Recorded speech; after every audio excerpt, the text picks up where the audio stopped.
Good evening, everyone. Hi, Richard. Good evening, folks. Bob, Elizabeth, Paul, good to see you. We are gathered here tonight for another facilities master planning meeting. We're to give everyone a couple minutes or a couple seconds to get their audio working. If you'd like to join us on video, by all means, and if not, that is completely okay too. As always, we're going to leave the chat open throughout, looking for some really good engagement.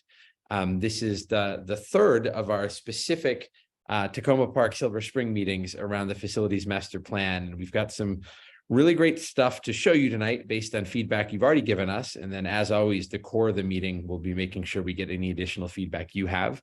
As normal, we've got about 3 framing questions that I'm looking to get some really specific feedback on, but this truly is your meeting. So if those questions don't fit with the things you want to ask about, you can ask about anything as you always can, and we can make sure we'll do our best to get those answered as well. Does that sound good to everybody? And just a note that we do record these so that we can post them for your neighbors who weren't able to join tonight. My name is Michael Aiken with Link Strategic Partners, excited to be hosting us tonight. We are going to pull up a slide deck here, unless it is already sharing and I can't see it. Are we sharing yet? There we go. Perfect. We're going to go back to slide number 1, giving you a little preview here. Look at this. You get to see the presentation in reverse order. You're getting kind of the full behind the scenes look here. So my name is Michael Aiken. As most of you know, I am with a company called Link Strategic Partners. Our entire job here is to make sure that community and stakeholder voice is heard and represented and used in the plan. And so I'll be facilitating us as normal tonight. I'm joined by my great colleague, Anna Hoffman-Johnson, as well. I'm going to kick it off today by introducing Dr. Brad Stewart, who's going to give us a little overview, and then we'll go from there. Dr. Stewart, the floor is yours. Thank you, Michael, and welcome everyone. I want to give a special shout out to one of my provost predecessors. Bob Brown is on the call this evening. How you doing these days, Bob? So we're in the second week of summer session here at Montgomery College. The good news is that our enrollments have stabilized and are starting to climb back up to pre-pandemic levels, at least for the summer session. Knock on wood. We hope that trend continues in the fall. We've got some exciting stuff for you here tonight, and we're really looking forward to hearing from your reactions about some ideas that we might share with you. So, Michael, I'll turn it back to you. Excellent. Thank you, Dr. Stewart. So pretty straightforward agenda tonight. We've already done some of the introductions. We'll bring in the rest of the team members here in just a second. We're going to do a quick update of the planning process and where we're at in that process. You always know where we're at and where we're going next. Give you a current status update of the facilities master plan. And then, as I mentioned, the majority of the meeting is really that open discussion and next steps. We've got a lot of, I'd call them kind of data heavy slides early in the presentation today. If anything needs clarification, if you've got a question on a specific slide, by all means, drop that in the chat in real time, and we'll do our absolute best to address that in real time. If it's something more substantive, a kind of broader question, try and hold those a bit more to the end so we can have a full-fledged discussion. But whatever works best for you, we'll follow along nicely. If we go to the next slide here, please. Next slide. So you've met Dr. Stewart. We've got Carrie Norberg on as well, who's the planning and design director for Montgomery College and has been critical to this entire effort. She was also on the campus walk. It was great to see so many of you out there for that. A couple of weeks ago, was it at this point? You've met me, and you've also met the other Mike Glaras from Canon Design, who's going to be leading the majority of today's presentation. Mike, I'm going to turn it over to you, my friend. All right. It's great to be back with everyone, and good to see some familiar faces. So just a reminder for anybody who might be new, we are Canon Design, and we are a national education-focused firm. We've been around for 100 years and have been doing education work all that time.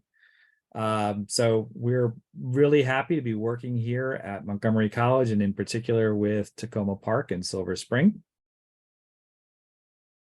And so just a reminder for those of you who might be new, what is a facilities master plan? It is an endeavor that's undertaken every 10 years by the college and by all the colleges and other institutions in the state of Maryland, as is required by the state of Maryland. It is used to establish a framework that supports the physical needs of the college as they relate to the vision and mission of the college.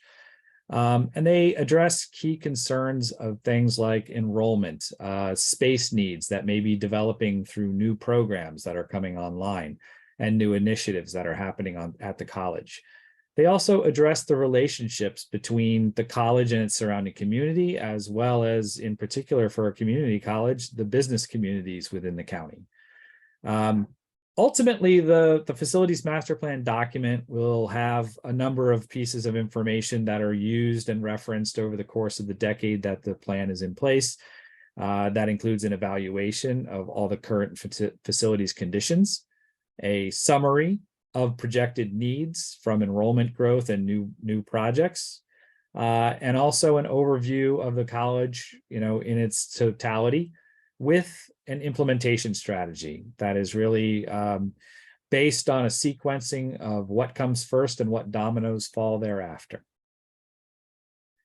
So just a reminder of what is in the current master plan. Of course, it covers all 3 campuses, but in particular for the Silver Spring and Silver Spring and Tacoma Park campus, it showed a significant amount of development on the Tacoma Park side, which is starting to happen. And we'll go through where we are in this plan coming up.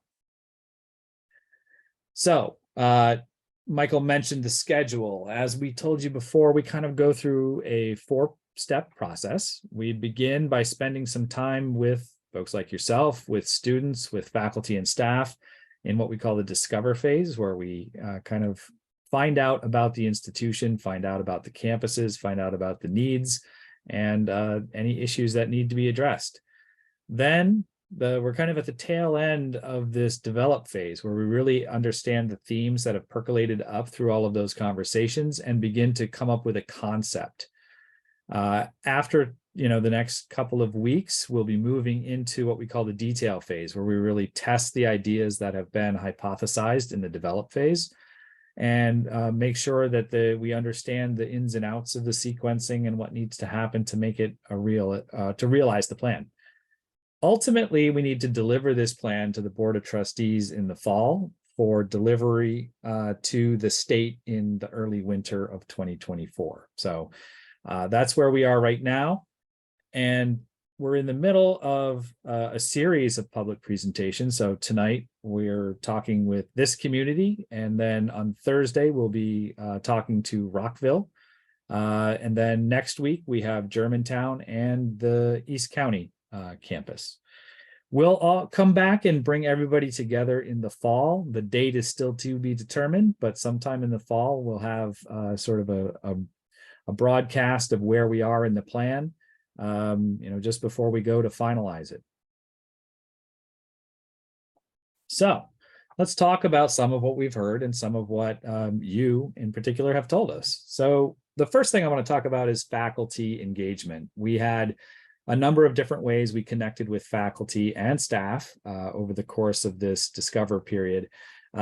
We had workshops, we had surveys. Actually, the survey is still open, so there's still information coming in, and we'll be able to incorporate that. But we started with some questions for the faculty and staff about the college.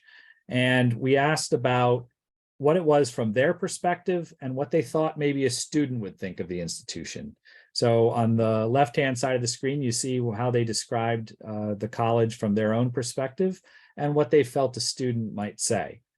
So from their perspective, they really see the campus as very diverse. They're very proud of the excellence that is delivered by the college in terms of education. And they do really have a focus on students. So they have a sense that the college is very student-centered and focused on their needs. But understanding that there's a lot of transition and change happening within the institution, within the county, within the student body. And those things, some of them are driven by the pandemic, and some of those are driven by other factors. But they also acknowledge that it's a complicated organization to navigate, that students have some challenges kind of coming through the process and getting to their end degree. And that's one of the reasons why some focus has been placed on creating student service buildings over the course of the last 10 years. The other thing that kind of came up is an idea about being innovative as an organization, both educationally and in terms of their engagement. So There were all very nice conversations with the faculty about their thoughts and perspectives on the college. And when it came to their perception of what the students think of the college, it was also kind of an honest conversation. One of the things that percolated right to the top was that idea about it being complicated and there being a bureaucratic process that you have to go through to kind of get through your education. So there was an acknowledgement of that. There was an acknowledgement that these faculty and staff are engaged with students, and so that would create a sense that it is a helpful and supportive organization that helps students get through that process, and that it creates a lot of opportunity and choice for students. There's a wide range of programs available, and they have a lot of flexibility in terms of time and schedule, so it gives them flexibility to meet their goals and aspirations. They also said that it would be a friendly and welcoming environment, which is also open and accessible. The one thing they felt like students would talk about overall is just the quality of education and the excellence of the institution. So other engagement we did with the faculty and staff was kind of more focused on the Tacoma Park and Silver Spring campus. We did a mapping exercise where we asked them about their impressions of the campus, including three main categories. The first being, what is the heart of campus? What is the place on campus where people come, where there's energy, where there's gathering, where there's a little buzz that goes on? Then we also asked them about the opposite, the dusty corners of the campus that cobwebs develop on and things that need a little more attention to be utilized and useful.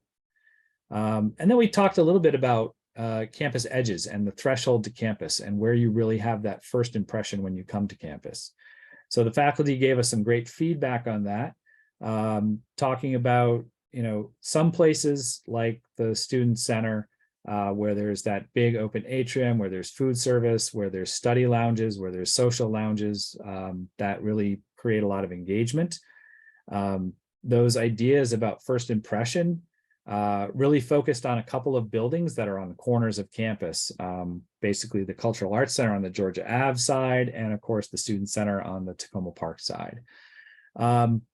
The cobwebs, a lot of it revolved around outdoor spaces. A lot of the interior buildings, I think they felt were pretty highly utilized, but some of the outdoor spaces they felt were a little underutilized, including areas around the pavilions, and in particular, the courtyard between Science North and the kind of math pavilion. So there were a couple of interesting comments there. And then we asked them also to describe the campus in a word, and we got a lot of interesting responses. So one was quirky. I think that the original campus has its charms and is kind of unique, and so there's a little bit of differentiation there. They also talked, and we got some comments about being close-knit, being a family, being really unified, kind of knowing people there. So that was a nice response. And there was a lot of comments regarding vibrancy. The idea that it's sort of a hustling and bustling place, that there's a lot going on, that students have a lot of choices and can kind of pick their path. But there were some other comments. Obviously, we kind of talked about this already, but the idea that it's a little bit confusing, that perhaps it feels a little bit like a maze sometimes to kind of find your way through campus. And that there are some aspects of the campus that feel a little underutilized and neglected. So those were things that were concerns for the faculty when it came to the campus. There was also a little bit of chatter about the safety of the campus, or maybe the campus surroundings. So that was something that we needed to flag and think about as we move forward. So then we engaged with the students, and we did this in a number of ways. We started with a rollout of a student survey, which went online. And as we did that, we went to each of the campuses and we set up poster boards in 2 locations on each campus. And we spent a couple of hours in those locations and asked the students questions and asked them to engage with those boards and put stickers on them and answer some questions for us. And then we left the boards there for a couple of weeks so that students could continue to add notes and dots and their responses. So one of the interesting things from this exercise is that the student responses varied from the faculty. So as you might expect, students saw things a little differently than the faculty and staff. But the other interesting thing was that the responses on the boards in different locations on campus had different results, which kind of indicated to us that some of the students are really focused on particular aspects of the campus or locations of the campus. So again, we asked some of those same questions. What's the front door of campus? What's the heart of campus? And where would you take a selfie when you wanted to kind of, show off on graduation day? And we got, like I said, a wide range of responses. But if you took a look at the folks who were located in the health sciences building, which is one of the locations where we put the boards, there were a lot of kind of notes that that threshold of campus, that front door kind of existed around both the Cultural Arts Center as well as the health sciences building. So coming either direction on Georgia Ave. That the heart of campus was really inside their building, that, that's where they kind of spent a lot of their time and kind of thought of it as their second home. But when it came to kind of where do they spend their time, where would they take a selfie, those kind of things, they sort of scattered out and kind of engaged the park. And that was an area where those outdoor spaces became kind of important to those students. On the other side of the train tracks, on the Tacoma Park side, we got a lot of responses about the heart of campus being in that student service building. Obviously there's food service there, there's places to sit and hang out, and that's where we were at the time. So people kind of really said, this is my hub, this is where I go. When it came to the front door, again, a lot of people chose the front of that building, coming down Fenton Street from the parking garage or from other modes of transit down Chicago Ave. But there were some responses that kind of came from the other side, from the Tacoma Ave side of campus. And then when it came to kind of those locations, again, for kind of a selfie, many people chose around the bridge, around the front of the building, the student services building, but some of those outdoor spaces also kind of popped in that. So some of the things that the faculty said maybe weren't that popular, the students indicated were. So it was interesting to get those divergent opinions. We also asked the students about the kinds of spaces that they were looking for on campus. And we had 6 kind of categories, and they came out in 3 tiers. And what you see here in the numbers are the number of students who picked one of those things. And then there's a couple of comments that came with it. So it's not shocking that the students would select athletics and recreation space and food service as things that they really wanted to see more of.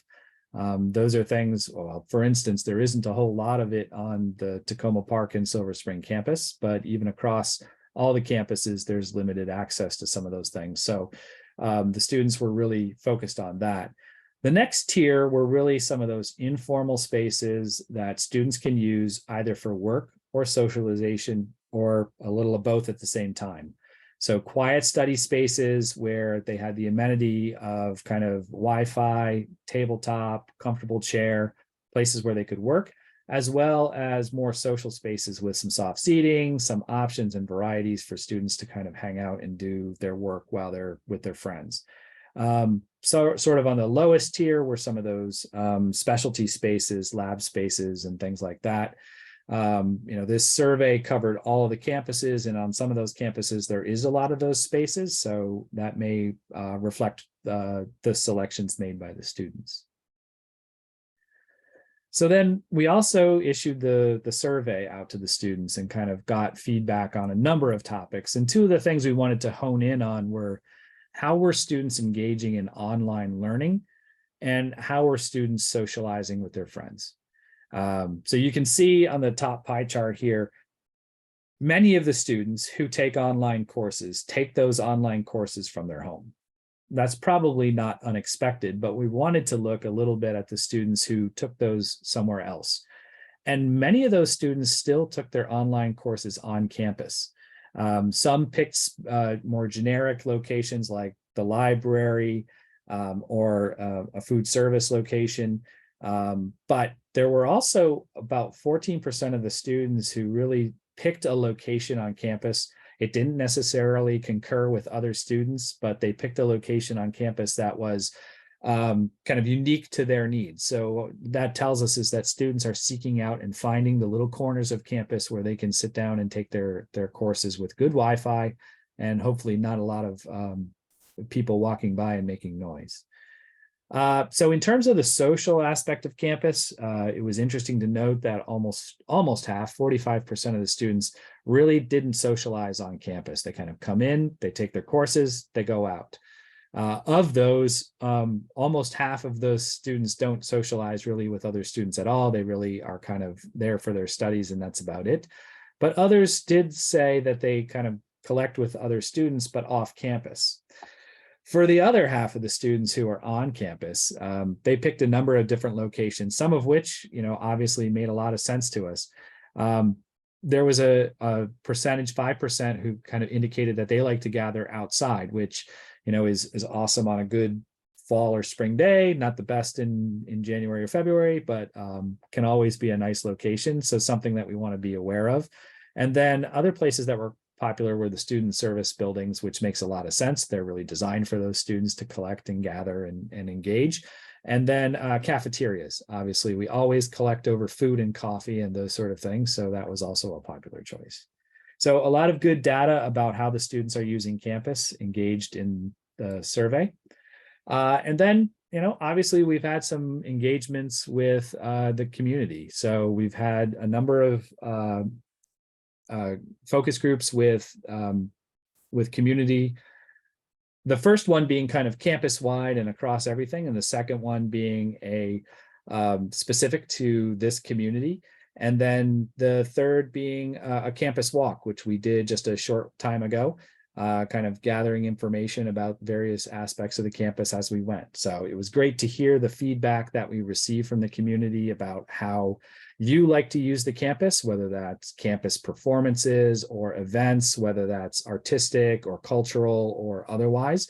But a lot of people like to engage with the campus that way. We did note both visually and in our conversations the need to walk dogs on campus because it's great open space for people to kind of engage with. And we wanted to also acknowledge some of the things that people have talked about in terms of what's changed over time. Obviously neighborhoods change and there's always a concern about safety and security, especially around the park. There's a lot of interest in kind of what's across the street on Georgia Ave and sort of the business communities there and how they're being engaged. And the natural environment in terms of the trees and the protection of those that are in the park. So there were a lot of things that kind of came up through those conversations that have kind of informed how we're looking at the plan. So with all that, we looked at some master plan drivers as we began to formulate our plan.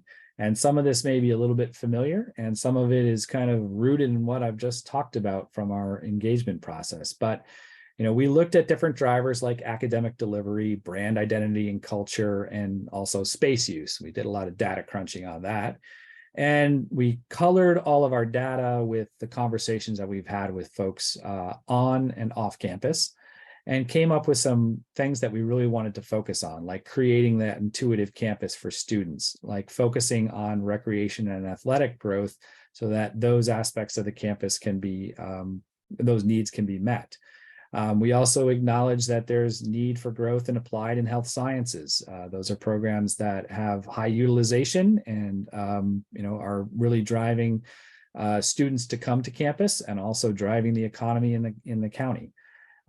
So we also wanted to focus on that informal learning environment. Those students who do come to campus and are seeking out those little niches on campus to do their work, to study, to socialize, finding places for those. So a lot of great things to kind of anchor our plan. And from those things, we developed some initial concepts. So before we began the concepts, we really looked at some overarching planning goals. And these 4 goals, prioritizing student success, reinventing existing facilities, expanding access, and planning prudently, are really rooted in those goals that are kind of established both by the college through the academic plan for the campus, as well as the conversations that we had with the community. So prioritizing student success, how can we do that in a facilities master plan? Well, I've mentioned several times the informal learning environments and providing those to help students when they come to campus have a place to be successful in their studies. That's obviously a big part of the needs of the campus, but we also wanted to think beyond that and think about student wellness and the whole student movement, and kind of thinking about providing services that go beyond recreation and fitness to help support student well-being as they progress through their studies. We also wanted to think about those amenities that help support students stretch their day and stay on campus and get their work done or attend classes. And as we've mentioned several times, that idea about being an intuitive campus and having the wayfinding and the branding that helps people feel a part of the community. So then reinventing existing facilities. I think there's an acknowledgement that things have changed a bit. Some of the buildings are decades old and haven't had major investments, but how can we think about modest interventions that can help support the lifespan of those buildings? So we did a little analysis, and we'll continue to do that, on what is the right size classroom and what is the right balance between classrooms and laboratories, and where can we make interventions to make the square footage of each existing building better utilized for the needs that the students have today. So that's a focus of the plan as well. And then expanding access, wanting to make sure that people have the tools they need to kind of get to campus and thrive.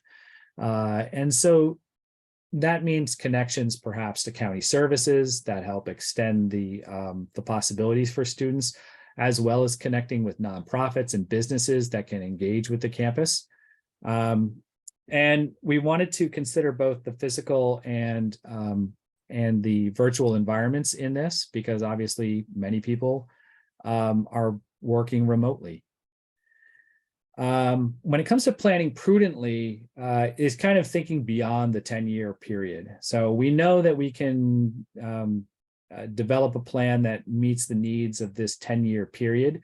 But we want to be conscious that the steps we take in this 10-year period don't impact the 10 years that follow after that, and that we have the opportunity to kind of foresee some of those future needs. So we want to be efficient in how we use the plan and think about how we can expand the capacity of existing land holdings. So what does that mean? It means thinking about some of the limitations we have in terms of the environment, wanting to maintain and even enhance woodland cover in dealing with storm water, also traffic and transportation, consolidating that and making sure that we're not squandering it with a lot of pavement. Then we have some goals for each of the campuses, and I'll just focus on the Tacoma Park and Silver Spring campus. But we wanted to enhance that campus core. There are some really wonderful little spaces, as the walk through campus kind of showed us, as well as the student survey. So we want to make sure that those are connected and enhanced and created into a network that everyone can kind of navigate and enjoy. We do want to focus on student amenities on this campus, specifically dining and recreation, whether that is on campus or adjacent to campus. And we want to connect to Silver Spring, whether that is, the transportation or the businesses across Georgia Ave or whatever it might be. We want to make sure that we're engaged with that community. And we want to be cognizant of the adjacent residential and historic neighborhoods, particularly on the Tacoma Park side. So those are kind of the overarching planning goals. So just going back in time a bit, here's where we were in 2013. You can see the campus was fairly well developed at that time. There's a lot of density on campus. But a lot of the footprints are small and not necessarily all that efficient. And so some progress has been made.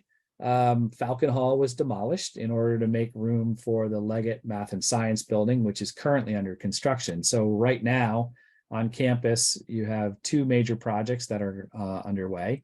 The Leggett building, which should be completed by early 2024, and that is really going to replace the functions that are in the Math Pavilion and Science North, and expand opportunities for lab and science.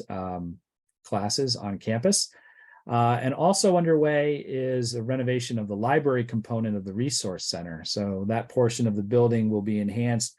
And that really is a great project for some of those needs that we talked about student space where they can go and they can study and they get their work done. The new libraries that are being done on campus really focus on that. They focus on students being able to collaborate and work in a comfortable environment supported with technology and a quiet space where they can focus. So that's going to be a great amenity for the students moving forward. So where do we go from here? Kind of looking at that 10-year period, we identified a couple of needs. Obviously, with the demolition of Falcon Hall, there's a need to replace the recreational functions that existed on campus and think about them in a new way. Think about them as a complete wellness facility that includes spaces for any aspect of mental or physical well-being, health education, and any of those aspects that make sense to help students get through the process and engage the community as well, because these are community use facilities. So that seems like a really logical fit for the area currently occupied by Science North and the Math Pavilion and the North Pavilion. That's essentially what was indicated in the previous master plan. So this is really carrying forward that sequencing of events, tearing down Falcon Hall, building the Leggett building, and then replacing the existing science facilities with the well-being facilities. The second thing is Lot 1. We've noted some demand for academic space on the campus. In particular, health sciences is really a booming thing, but there are other aspects of academic need on campus that we need to be cognizant of. So we've identified Lot 1 as a location where that could be constructed. In either of these scenarios, it makes sense to try and include some parking underneath the buildings.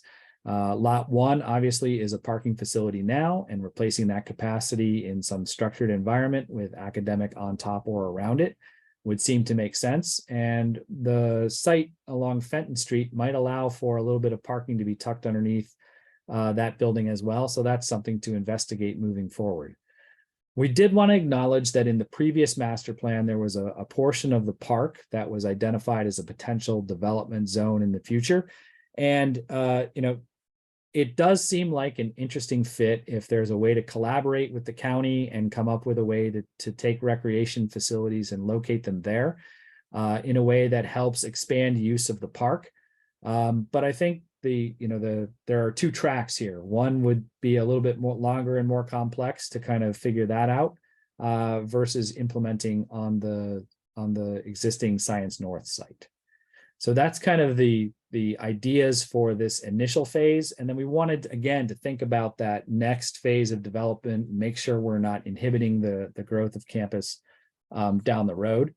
So what this phase really involves, because at that point, most of the facilities are kind of, and most of the land is kind of occupied, is consideration of potential expansion of the campus on sites on Fenton Ave or Fenton Street. So a couple of sites were identified in the previous master plan as potential acquisition sites, and somewhere down the road, it might make sense to do that. So keeping an eye on that for the future is part of the kind of consideration.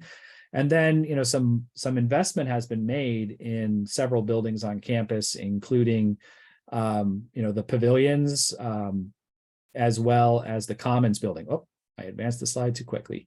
So we want to be cognizant that those buildings may need some investment or some modification in the next master plan, but not necessarily in this one, considering they have some recent investments. So with that, that's kind of the where we are at the moment in terms of our thinking and understanding of what needs to happen in this plan. And I think we'll want to engage you in some conversation about what we've talked about so far. I appreciate that, Michael. We've thrown a lot at you folks. So let's unpack this a little bit. If we can go to the next slide here. We've got 3 specific questions, and I would love answers to these, but again, take us in any direction we want. So we sent a lot around what we were hearing from faculty, staff, students. We collected a ton of neighborhood feedback. over the last couple of meetings, including the walk, which I thought was very effective. As you see this, are there things in here you're getting excited about? Is there anything in here where you think, oh, that's a really good improvement? That would be good for my quality of life, for a neighbor as well. So we'd really love to hear any feedback on that.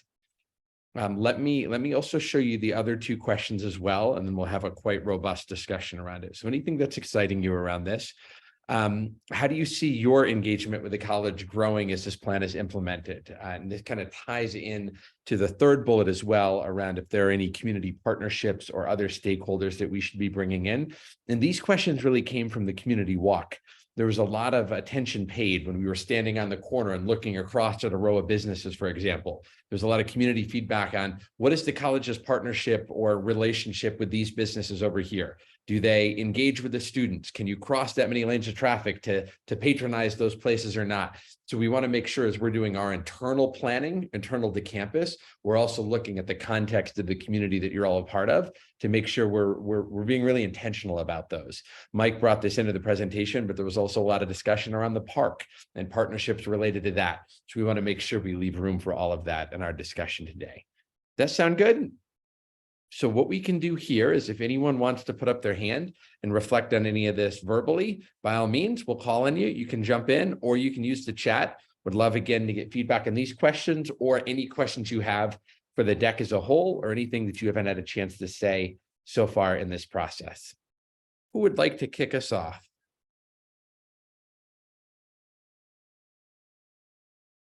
We've done this together for too long for me to think there are no questions or comments. There's something in there. So let me know any thoughts here. Richard, I saw you come off mute, so I'm going to go to you first, my friend. All right. So first off, thank you for all of this information.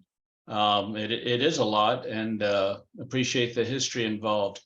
What excites me most about potential improvements on campus, I guess, to make it a better place for the students, staff, and faculty, understanding there's residents nearby. But this is for the students, so that's important. Two thoughts that came since I'm adjacent to the campus were what sort of percentage of the east garage is being used right now, and how many, how do students get to the school in general? And I'm sure that's been offered, but if we could just touch upon that briefly. Great questions. Michael, do you want to take a shot at that, or what shall I bring Dr. Stewart in? Well, I can tell you at least a little bit about that. And for starters, we actually are expecting a report from our transportation and parking consultant this week. So hopefully we'll be getting more data on that. I will say that in the observations that we've had on campus, been to the campus 4 or so times in the semester, there is ample parking currently on campus. And that may have to do with some of the utilization of online learning. In terms of transportation, there are a number of means that people get to campus, but we've heard some concerns about some of the challenges that students face, especially those with disabilities, in terms of maybe transferring from one form of transportation to another and getting to campus. So we are cognizant of that, and we do want to think about pedestrian facilities as they relate to those adjacencies and connecting across campus or across campus to the neighborhoods. Okay, just one other thought for any new building. Obviously, there's got to be, with all the development going on in Tacoma, Maryland, Tacoma, DC, Silver Spring, geotechnical reports for any new building. If you're going to go if you're going to be putting parking underground, there's a reason it's called Silver Springs. So, and I understand you all know that you have engineers, but that's just a consideration in looking at the reality of budgets and putting a new building up at this location that, in my opinion, is pretty tightly packed right now. But thank you for all that you presented so far, and I know there's other neighbors with wonderful questions to follow. Thank you. Who else would like to jump in? I'm seeing some stuff in the chat here too. Let me see. Perfect. Elizabeth noted that they found similar results when we were talking about surveys during the library's environment during an ethnographic study in 2018 and 19. So that's good to see. Susan shared that it's exciting to hear this information, and thanks for sharing. I'm happy to hear that holistic student wellness is central to your consideration. Please tell us if there have been conventions or conversations about the integration of public art, and how is and where might you be thinking it might facilitate student engagement? So, and the topic of well-being, how are we thinking about public art and where that might fit in a planning process? Yeah, that's a great comment. We aren't actually at the level of kind of in thinking about public art as it might exist in the landscape, because we're kind of talking about the bigger moves, but it's a great consideration to kind of think about in terms of enriching the overall environment. And when we talk about enhancing the landscape and making it better connected and making those pedestrian paths more apparent and connected between the two sides of the railroad tracks, it's important to kind of think about some of those milestones and moments that can really enhance the campus through art or through physical fitness too. Absolutely. Susan, was there anything else you wanted to add on that? That's really helpful feedback. Sorry, I'm off camera, but No thank worries. you very much. Susan Jenkins, I'm the CEO of the Arts and Humanities Council. And so for us, this integration at this stage, so that it's not an add-on, but fully integrated, would be an important piece. I have for full disclosure, there's two faculty members of Montgomery College on my board, both with the humanities division. So this expression, whether it's through the humanities or through public art, as we think about how we might want to address student wellness, the multiculturalism on the campus, your observations about how it might be integrated into landscape design, sustainable buildings, that kind of thing. We're just hoping that we can be part of that conversation. So we can make sure that we are laying down the groundwork from the very beginning. Susan, that's fantastic. And thank you for spending time with us here tonight. I know you're not on camera, but if you can see the folks who are, there was a lot of nodding there. Dr. Stewart was nodding, Michael was nodding. So we'll make sure that we get any follow-up information from you as well about how that integration can happen, because I think that makes a lot of sense. Just as a side note, I landed an hour ago. I'm in Colorado today. I'm speaking tomorrow at a conference called the International Town Gown Association Conference. And there's a whole track around student well-being and how a sense of place and art in the surrounding community environment are contributing factors to that students attend a college, but they attend it within a context of a physical environment of which a community is part. So it's great that we're having these discussions here. They seem very on point. I'm giggling because that's exactly where I'm going. And, our public art consultant, who also serves to support all of the departments that we support, is here, Todd Bressy. He's here today with us. And, this is exactly the conversation, is that it's not a nice to have. We learned through the pandemic that it's a must have, and that especially in a multicultural environment, it is a way that people can, what I say, gather around the good stuff, no matter what language you're speaking. And so as we're thinking about making the campus more attractive for not only student retention, but for student gathering, helping people understand that whether you're from Uganda, the Ukraine, or, Poolsville, you belong here. And by setting up markers along the way that let people see themselves, it also, I think, could really help with a campus like ours. I love that, Susan. Thank you both for being here, and we'll make sure we follow up. Dr. Stewart dropped in the chat that there's a piece of public art in the lobby of the Cultural Arts Center as well.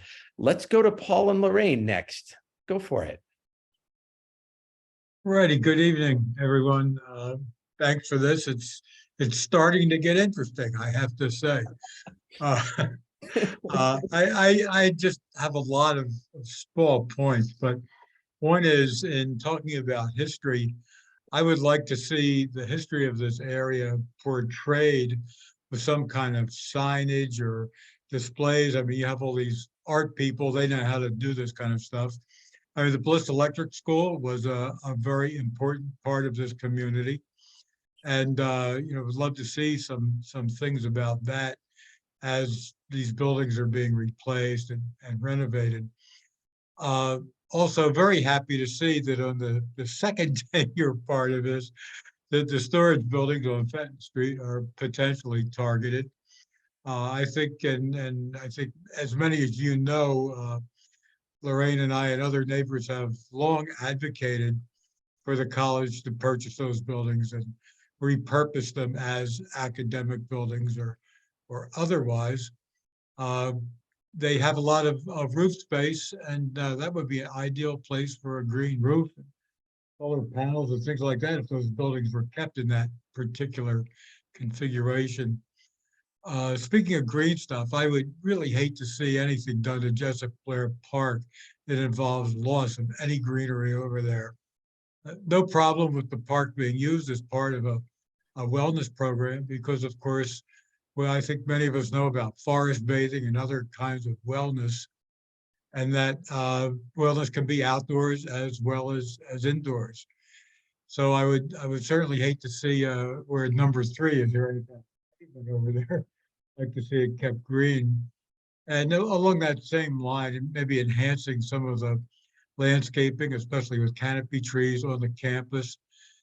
Campus has been losing a few trees over the years, and they haven't been adequately replaced, including the area across Fenton Street. I don't really know who's responsible for that, but that little strip between the bike trail and Fenton Street seems to be very attractive to people ramming their cars into young trees.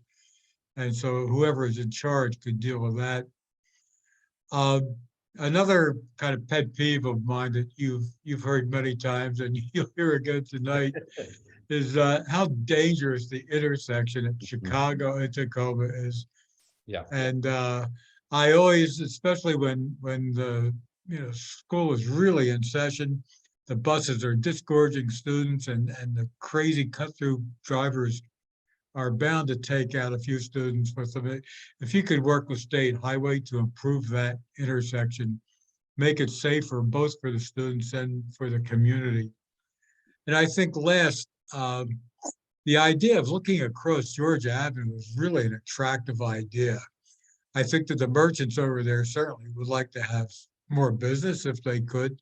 There's some really interesting shops and restaurants over there that probably many people don't even know they exist. So whatever the college can do to work with them, and also maybe, again, working with our friends at State Highway to build a pedestrian bridge to link that corner of the campus by the Performing Arts Center over with the other side, Georgia Avenue. That's a hellacious street to cross. Yes. And most of you may be aware of the fact that Georgia Avenue is the most pedestrian dangerous street in all of Montgomery County. Of course, not just that block, but going all the way up to Poolsville. So those are just some of my kind of trivial or detailed comments. I may have more ones I have a chance to think about all this, but it's really looking pretty interesting. Paul, none of those were trivial. Those were fantastic. And they tie into that neighborhood walk we did, just standing on the corner and seeing the converging lanes of traffic.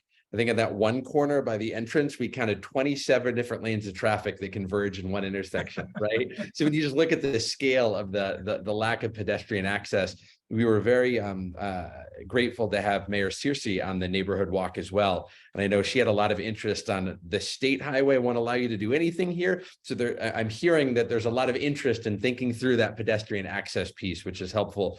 I want to go back to your very first point and just to make sure I got it correct. I think it was around wayfinding signs and making sure that as people are approaching campus, they're finding their way through and around, and we're highlighting some of the pieces that are important. Did I capture that correct? Well, it really has more to do with the history, on those okay. wayfinding signs. Yeah.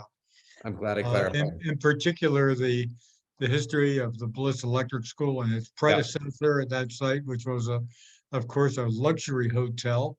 Yep. That we probably are better off without in this community these days. But there is a lot of history there. There's a lot of railroad history. There is some Native American history in this area. Yeah. So more or less interpreting wayfinding in light of history.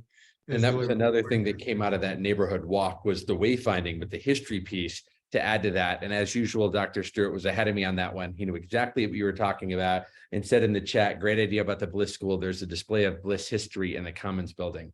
So I think there's a lot there. That's great. Yeah. And, Lorraine, you know, just to add a little anecdote to my Yep. Georgia Avenue thing. About last year or so, they were repaving Georgia Avenue. So they stripped off the asphalt and they're preparing it to lay down a new layer. And a young woman with a baby carriage with 2 kids on it was trying to cross Georgia Avenue at that intersection. And the carriage got stuck in the grooves. And so I had to right out the middle of the street and picked up the carriage and helped her get across the street because I just had this vision, you know, of some Yep. truck coming along and slamming into this poor gal. dangerous intersection. Dangerous intersection. Absolutely. Well, thank you. Lorraine, well, you all have the mic. Anything you want to add? No, Thank- I'm good. I think Paul said it all. Thank you. Thanks, Lorraine. Great to see you. Anyone else? Other questions or thoughts or ideas? These have been really, really helpful.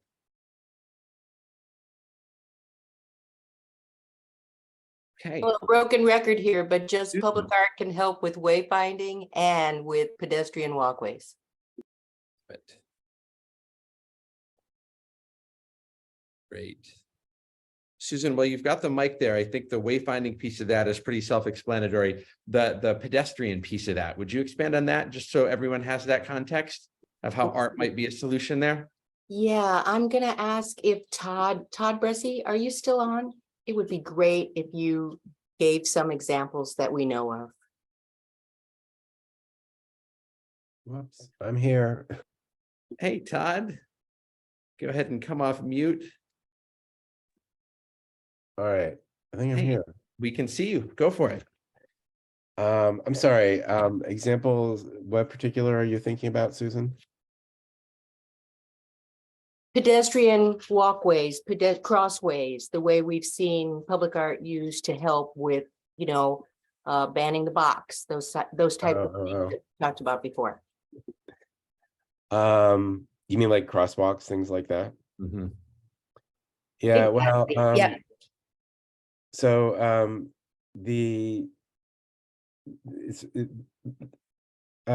crosswalks are often, you know, artist design crosswalks are often used as traffic calming and safety strategies. And the means of implementing them depends a lot on, you know, how your local transportation department regulates street, you know, the way that street markings are painted. But generally, anything you paint within a crosswalk is acceptable. The challenge, I think, Susan, in this area is that these are very high volume streets, and that doesn't really tend to last very long.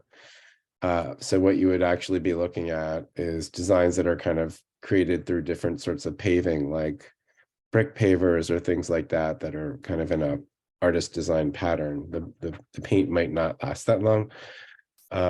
Even, you know, highway markings have to be replaced every 2 or 3 years.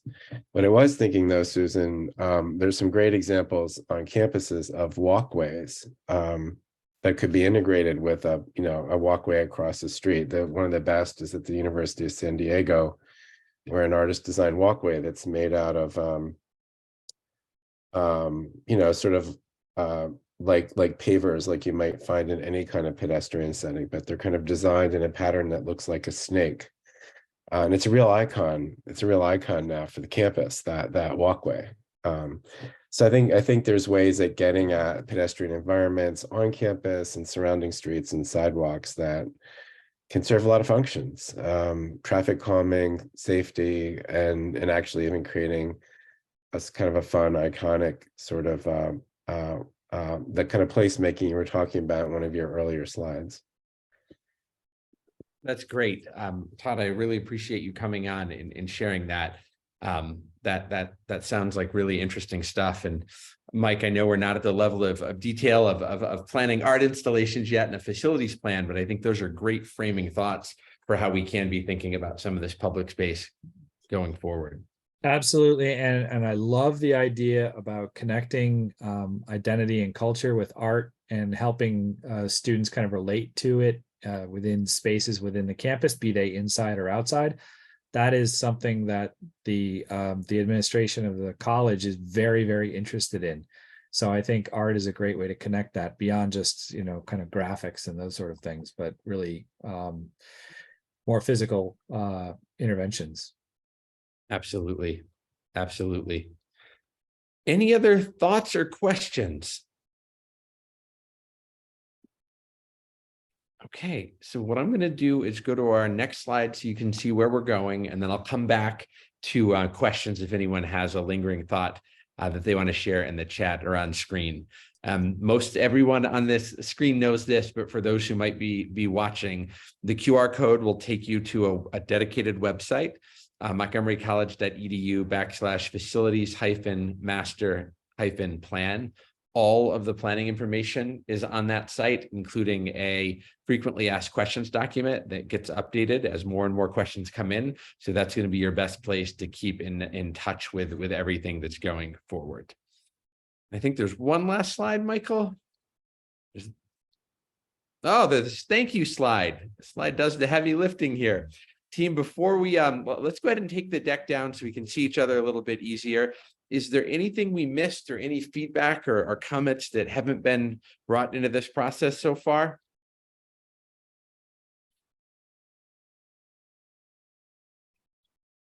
Okay, go ahead.